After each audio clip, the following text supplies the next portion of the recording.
5.18 민주화운동 유공자 명단 공개 논란이 또다시 불거졌습니다. 간혹 정치권에서 회자가 되는 이슈인데요. 이번에는 강기정 광주시장 당선자가 방송 토론회에서 5.18 민주화운동 유공자 명단 공개에 대해서 진지하게 검토해보겠다고 말을 했어요. 그러다가 5.18 단체 항의가 나오니까 유공자 명단 공개는 명백히 위법이라면서 입장을 표변한 겁니다. 그 내용이 이제 21일 날 MBC 100분 토론회에서 거론이 된 건데요. 지방 소멸을 주제로 방송됐다고 하는데 강기정 당선자하고 홍준표 대구시장 당선자가 나왔습니다. 토론 과정에서 입장을 바꿔 서로의 지역에서 시장에 당선됐다면 가장 먼저 뭘 할 것이냐라는 주제가 제기됐다고 합니다. 이에 대해서 홍준표 당선자가 광주 현대사의 가장 자랑스러운 게 5.18 민주화 운동이라면서 제가 광주시장이라면 민주화 운동의 유공자들이 얼마나 자랑스러운가 명단 공개를 하겠다고 말을 한 겁니다. 홍 당선자가 이어서 이렇게 자랑스러운 사람들이 역사에 있었고 왜 그걸 왜 공개 안 하는지 이해가 안 된다면서 그게 무슨 죄 지은 일이 아니지 않는가, 얼마나 자랑스러운 역사냐, 그렇다면 유공자 자녀들이 얼마나 자랑스러워하겠는가라고 이 명단 공개를 하겠다는 얘기를 한 겁니다. 그랬더니 강 당선자가, 실제로 광주시장 당선자인 강기정 씨가 명단 공개는 법으로 제어받고 있고 법으로 그것은 통제되고 있는 것이라고 말을 했고요. 홍 당선자는 법을 개정하면 된다라고 또다시 얘기를 한 겁니다. 그 뒤에 강 당선자는 명단 공개 좋다, 5.18 명단 공개 문제는 정말 시장으로서 검토를 한번 해보겠다 진지하게라고 화답을 한 겁니다. 자, 그런데요, 이런 얘기가 나오자 5.18 단체가 발끈한 겁니다. 성명서를 23일 날 내고 5.18 민주유공자 명단은 광주 서구 5.18 자유공업 내 추모공간에 공개되어 있다면서 5.18 유공자를 폄훼하고 왜곡하는 망국적 언행으로 국민 통합을 저해하는 홍 당선자는 광주 시민은 물론 전 국민에게 사죄해야 한다고 한 겁니다. 이게 왜 국민 통합을 저해하고 망국적 언행이고 유공자를 폄훼하고 왜곡하는지는 전혀 이해가 되진 않습니다만은 자랑스러운 것이니까 공개를 해라, 내가 독립운동을 했다라는 것을 공개하는 것처럼 공개를 해라 라고 얘기를 했는데 어쨌든 5.18 단체는 이렇게 나온 거예요. 근데 5.18 단체 항의 성명이 나오니까 강기정 당선자는 입장문을 또 내고 5.18 민주화운동 유공자 명단 공개는 명백히 위법이다, 관련 단체와 지역사회 논의와 합의가 먼저 필요하다라고 한 발 물러선 겁니다. 입장을 완전히 바꾼 거죠. 그리고 홍 당선자가 법을 개정하면 가능하다고 하자 답변했던 명단 공개 검토 발언, 이것은 법 개정을 포함한 지역사회와 5.18 단체, 정치권 등의 진지한 검토, 논의, 합의가 필요하다는 의미였다라고 물러섰습니다. 자, 이 5.18 유공자 명단 공개가 계속 논란이 되는 것은요, 보수진영 일각에서 5.18 유공자들이 너무 많은 우대를 받고 있다, 이런 문제 제기였죠. 독립유공자나 6.25 유공자에 비해서 지나친 우대를 받고 있다. 또 5.18 유공자 안에 도대체 5.18과 아무런 관련이 없는 정치인들이 이 혜택을 받고 특혜를 받고 있다, 이런 문제 제기였던 겁니다. 그래서 예전에 2018년 7월에도 시민들 100여 명이 국가보훈처를 상대로 5.18 유공자 이름과 무슨 공적인지 이것을 공개하라는 소송을 제기한 적도 있죠.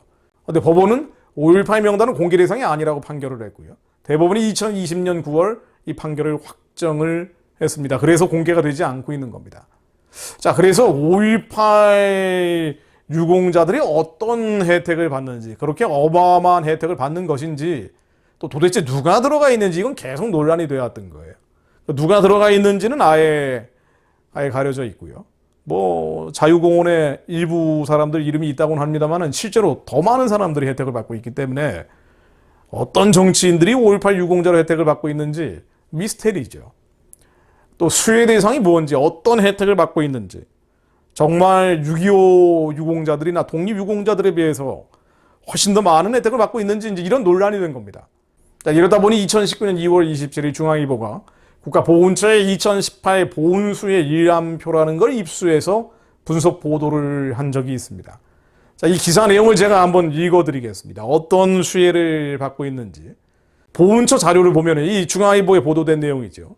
이 보훈처 자료를 보면 2019년 1월 기준으로 5.18 유공자 수혜 대상은 본인, 그러니까 직접적으로 혜택을 받은 본인이 3,611명, 그리고 유가족이 14,105명, 총 17,716명이라고 합니다.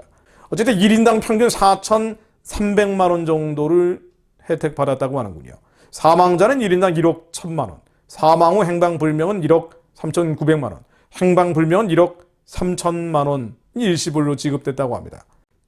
교육 부분에서 받는 혜택이 있는데요. 중학교에서 대학교까지 입학금, 수업료, 학교 운영 지원비가 면제된다고 합니다. 유공자 본인과 자녀에게만 혜택을 주고요. 중, 고, 대학교 재학 시 학기당 12만 4천 원부터 23만 6천 원의 학습 보조비까지 지급된다고 하는군요. 근데 이제 제일 논란이 되는 게 취업할 때입니다. 5.18 유공자 본인과 가족에게 각 시험 단계마다 모든 과목 만점에 5에서 10%까지 가산점이 붙는다고 하는군요. 공사 같은데, 한전 같은데 입사를 할 때 이 과목마다 5에서 10%가 가산점이 붙는 거예요. 1, 2점의 등락이 결정되는 시험들이 많은데 굉장한 혜택이라고 이건 볼 수 있죠. 이 취업 가산점은 국가기관, 지자체, 국공사립학교, 공기업, 그리고 20명 이상 고용한 사기업에도 적용된다고 합니다. 예를 들면 삼성 같은 데 들어갈 때 말이죠. 또 유공자 가구당 3명까지 보훈 특별 고용 혜택을 받을 수 있다고 합니다. 그러니까 취업에 굉장한 혜택을 받는 건 맞는 거예요. 유공자 본인이나 가족이 취업 능력 개발을 수강할 때는 어떤 수업 들을 때 말입니다. 취업과 관련된 수업을 들을 때 150만 원에서 300만 원까지 취업 수강료가 지원된다고 합니다. 자, 그래서 2019년 1월 기준으로 5.18 유공자 수혜 대상 중에 국가기관, 공공기관, 기업에 취업한 사람은 1,617명이라고 하는데요. 물론 이 숫자는 독립유공자, 국가유공자보다는 훨씬 적습니다. 그런데 수혜 대상 대비 취업자 비율, 수혜를 직접 받는 사람 중에 취업자 비율은 5.18 유공자가 9.1%이기 때문에 독립유공자나 국가유공자의 2배 가까이 됩니다. 교통비, 이 교통비는 5.18 부상자에 한해서 KTX나 SRT에 연 6회 무임 승차가 가능하고요. 이후부터는 50% 할인이 된다고 합니다. 5.18 유공자와 유족은 30% 할인이 적용되고요. 전국 시내버스, 지하철은 무료고 시외버스, 고속버스 승차료는 50에서 70%가 할인된다고 하는군요.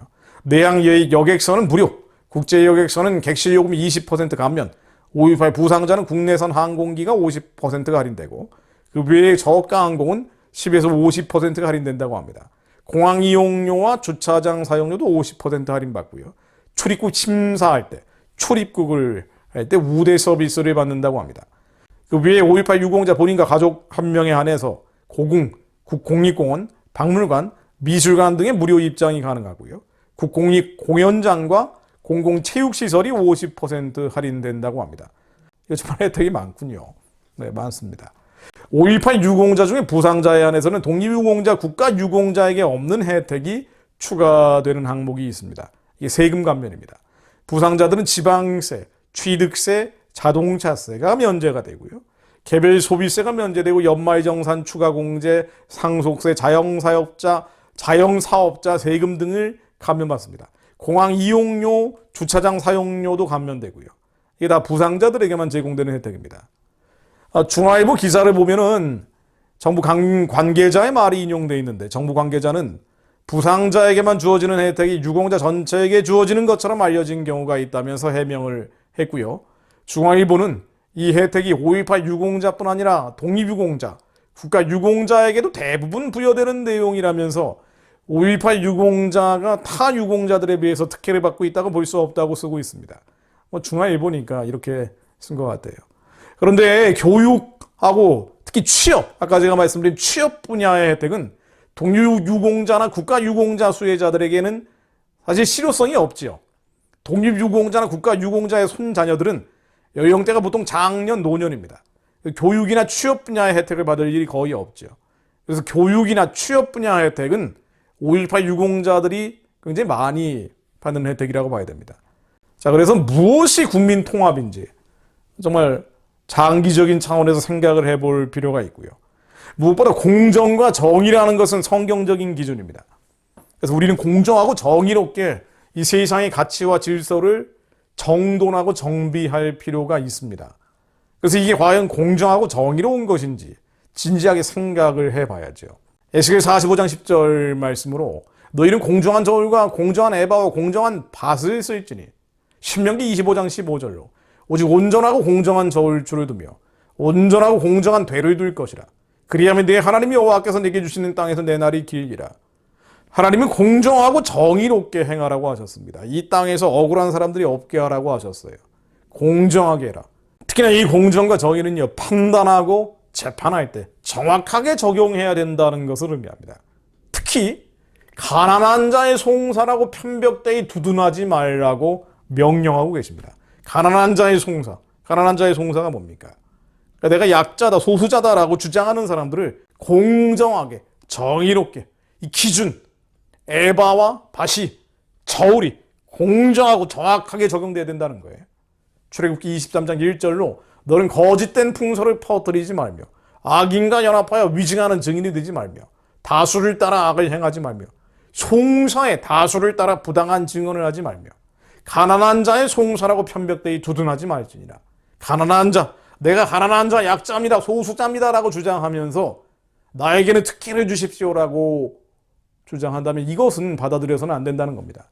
거짓된 풍설, 실제로 하지 않았는데 했다라고 주장하는 것도 인정해서는 안 된다는 거예요. 군중 심리에 따라서 다수의 여론이 그런 방향이기 때문에 맹목적으로 추정해서도 안 된다는 겁니다. 에바와 밭과 저울은 공정하게 정확하게 적용돼야 된다는 겁니다. 가난한 자의 송사라고 정의를 굽게 하지 말라는 거예요. 가난한 자의 송사라고 정의를 굽게 하지 말라. 거짓 일을 멀리하며 무죄한 자와 의로운 자를 죽이지 말라. 나는 악인을 의롭다 하지 아니하겠노라. 이 나라에 에바와 밭과 저울이 공정하고 정의롭게 적용될 수 있도록 기도해야 합니다. 불공정하면 안 되죠. 불의하면 안 됩니다. 사실 저는 별 관심이 없어요. 이 세상 일에 별 관심이 없습니다. 뭐 혜택을 받던 수혜를 받던 뭐 그들이 받든 말든 저는 별 관심이 없어요. 그러나 억울한 사람들이 생겨서는 안 됩니다. 가난한 자의 송사라고 편벽되이 두둔해서는 안 됩니다. 거짓된 풍설이 퍼뜨려져서는 안 됩니다. 악인과 연합하여 위증하는 증인들이 더 나와서는 안 됩니다. 다수를 따라 악을 행하는 일들이 중단되게 하옵소서. 하나님, 이 나라에 공정하고 정의로운 하나님의 기준이 다시 세워지게 하시고 정의가 하수처럼 공정이 강처럼 흐르는 나라가 되게 하소서. 마지막 때 하나님의 사명 감당하는 나라로 합당한 정의로운 대한민국 되게 하옵소서. 예수 그리스도 이름으로 기도드립니다. 아멘.